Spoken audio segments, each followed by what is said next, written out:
2025-yil. Super qahramonlar haqidagi filmlar o'lib bormoqda. Bir paytlar muxlislarni qalbini zabt etgan Marvel hozirgi paytda shunchaki ichi bo'sh filmlarni suratga olyapti.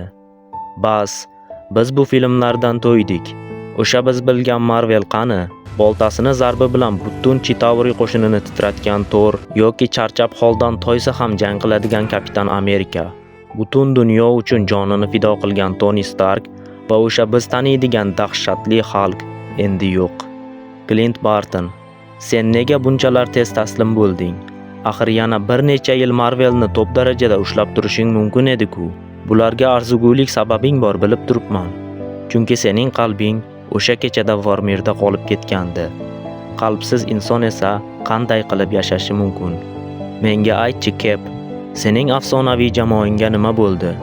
Bu jamoasiz hozirgi qo'shtirnoq ichidagi qasoskorlar qanday qilib dunyoni qutqarishlari mumkin? Menga tushuntirchi, bir paytlar seni o'ldirmoqchi bo'lgan inson uchun qanday qilib ko'z yosh to'kish mumkin? U axir mening do'stim edi-ku deysanmi? Yo'q. U shunchaki sening do'sting emasdi. U hammaning xaloskori edi. O'sha dahshatli kechani eslasang kerak. Thanosning qo'shiniga qarshi jangda u sen bilan birgalikda yelkama-yelka oxirigacha kurashdi. U bilardi, oldindan o'lishini bilardi. Yo'q, u do'stlari uchun o'z oilasidan voz kechdi. O'z oilasidan uzoqqa ketishga qaror qildi. O'shanda u senga qo'lini cho'zganida uning ko'zlaridan vidolashuvni sezmaganmiding, Cap? Ha, u o'ldi. O'zi bilan birgalikda Marvel va super qahramonlarni ham o'ldirdi.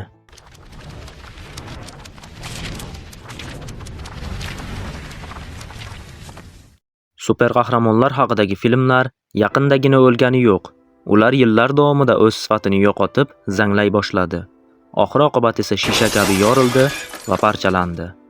Marvel va DC haqiqiy rejalarini yo'qotishdi. Chuqur syujetli filmlar o'rniga yangidan-yangi annonslarni qilishni ma'qul ko'rishdi. Haqiqiy qahramonlar o'rnini esa qalbakilari egalladi. Siz qahramonga bog'lanib ulgurmasingizdan u katta crossoverda yuribdi. Siz shunchaki yaxshi film kutyapsiz, lekin ular sizga buni ko'r, undan keyin esa bu serialni ko'r deb proyektlarni birin-ketin uloqtirmoqda. Yana har bir film kulguli bo'lishi, boshqa olam bilan bog'liq bo'lishi va albatta titrlardan keyingi sahnada qandaydir muhim voqeani ko'rsatish kerak bo'lib qolyapti. Yo'q, bu super qahramon haqidagi film emas. Bu shunchaki sen qaysidir kanalga obuna bo'lding, u kanal esa o'z yo'nalishida emas, sen nimani xohlasang o'sha narsani taqdim etyapti.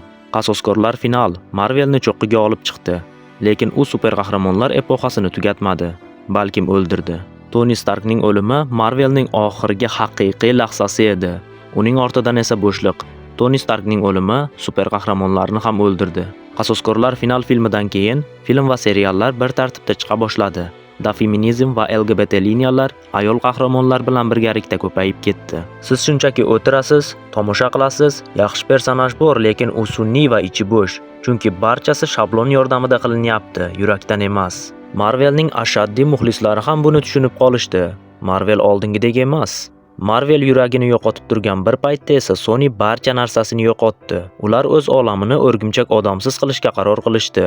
Venom, Morbius, Kraven va o'rgimchak xonim bilan. Bu hech qanaqasiga kino olami emas, balkim fanfix byudjet edi. Sony filmlari franshiza bo'lishga ulgurmasdan memga aylandi. Har bir omadsiz proyekt esa super qahramonlar janriga katta ta'sir ko'rsatardi. Borgan sari masshtab oshib borar, lekin hech bir voqea muhim emas. 100 ta qahramon, portallar va multiolamlar, lekin siz hech kim uchun qayg'urmaysiz, chunki markaziy shaxs yo'q, ideya yo'q, yurak yo'q. Misol tariqasida Deadpool va Rosamaha filmini olish mumkin. To'g'ri, ko'ngilochar film, fanatlar qoniqishdi, lekin bu shunchaki bir martalik attraksion bo'lgani uchun hech kim uni qayta eslamaydi. Mayli Marvel, mayli Sony, ular o'z yo'liga. Warner Bros'ning DC kino olamichi? Bu shunchaki kino olami emasdi. Bu har 2 yilda yangilanadigan, kasha bo'lib ketgan filmlar jamlanmasi edi. Qaysidir vaqtda studio nima qilayotganligini tushunmay qoldi. Uning boshida turganlar Batman personajining aktyorlaridan ham ko'proq almashtirildi. Rejalar goh tuzilar, goh bekor qilinardi. Keyin esa Dwayne Johnson aralashdi. va u franshizani yangi darajaga olib chiqaman deb aytdi. Supermenni titrlardan keyin olib chiqdi va birdan u ham yo'qolib qoldi. Keyin esa Flash keldi. Moviy qo'ng'iz bilan birgalikda ular kino olamini butunlay cho'ktirishdi. Bilasizmi, u paytda DCga yangi film kerak emasdi. Balkim ularga yangi boshliq kerak edi va ular nihoyat topishdi. O'z joniga qasd qiluvchilarni suratga olgan yigit. Film kamchiliklarga ega, lekin provalga uchramadi. Lekin unga ishonch hali ham bildirilmaydi. Fanatlar ikki guruhga bo'linishdi. U barchasini qutqaradi va u oxirgi umidni yo'q qiladi deydiganlar. U taqdim etgan ilk qahramon esa allaqachon osmon uzra uchmoqda. Uni ko'rgan fanatlar yana Supermenmi? Hazillashyapsizmi degan so'zlar bilan uni tanqid qilishdi va bu haqiqat. Chunki ko'pchilik unda zerikarli simvolni ko'rishadi. Kuchli, yaxshi, ideal qahramon. Zerikarli-ku, to'g'rimi? Axir biz umuman boshqa vaqtda yashayapmiz. Yo'q. Hozir u har qachongidan ham ko'proq kerak. Bugungi kunda super qahramonlarning yovuzdek muomala qilishi, vahshiylik va qotilliklari ko'proq odamlarga super qahramon mana shunday bo'lishi kerak degan fikrni singdirmoqda. Superman esa o'zgarmadi. U yovuz yoki anti qahramonga aylanmadi. U yaxshi qahramon bo'lishda va odamlarga ishonishda davom etdi. Garchi ular o'zlariga ishonmay qo'yishgan bo'lsa-da. Superman personaji 1938-yilda o'ylab topilgan. O'sha paytlarda urush va krizis davri bo'lgan. Uning kelib chiqishidan maqsad esa odamlarni kimdir kelib qutqarishi va u bu ishni shunchaki yaxshi deb bilgani uchun qilishiga umid qilinardi. Hozir esa xuddi shunday holat. Shunchaki urush o'rniga super qahramonlarning krizisi. Superman esa bizni bu fojiadan qutqarishi kerak. Ha, Superman qaytmoqda. Yangi aktyor, yangi chehra. Birdan uning kostyumi taqdim etiladi va yana hammasi boshlandi. Bu nimasi? Shu ham kostyummi? Biz 2025-yilda yashayapmiz-ku. Qani jiddiylik? Qani Henry Cavillning Supermani? Yo'q, men umuman bu kostyumda uni jiddiy qabul qila olmayman. Bilasizmi? Bu kostyumning ham o'ziga yarasha plyuslari bor. Kostyum xato tanlanmagan. James Gunn buni ataylab qildi. U biladi. Ushbu kostyum kulgu va kritiklarga sabab bo'lishini. Chunki Superman kuchli bo'lish uchun xavfli ko'rinishga majbur emas. Agar siz buni qabul qila olmasangiz, hali ham Supermanni qabul qilishga tayyor emassiz. Uning kostyumi shunday ishlanganki, yosh bolalar uni ko'rganda qo'rqmaydi. O'zingiz bunga qarang. Superman ushbu yorqin rangdagi kostyumi bilan odamlarning unga bo'lgan ishonchiga sabab bo'lyapti. Aslida Superman mana shunday bo'lishi kerak.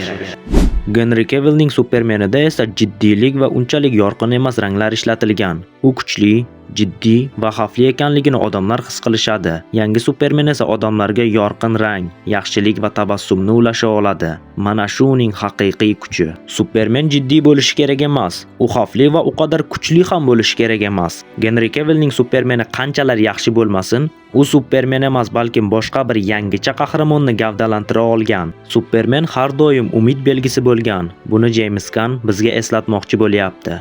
Garchi bu sizga yoqmayotgan bo'lsa-da.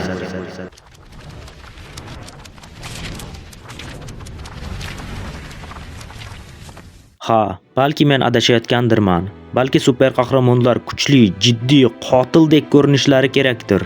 Lekin film chiqqan paytida siz kinoteatrlarda uni ko'rib, nimanidir his qilsangiz, 10, 5 yoki 1 daqiqa bo'lsa ham, demak hali umid bor. Balkim Superman filmi super qahramonlar janrini o'zgartira olar yoki o'zgartirmas, lekin u bizni o'zgartirsa, shuning o'zi g'alaba.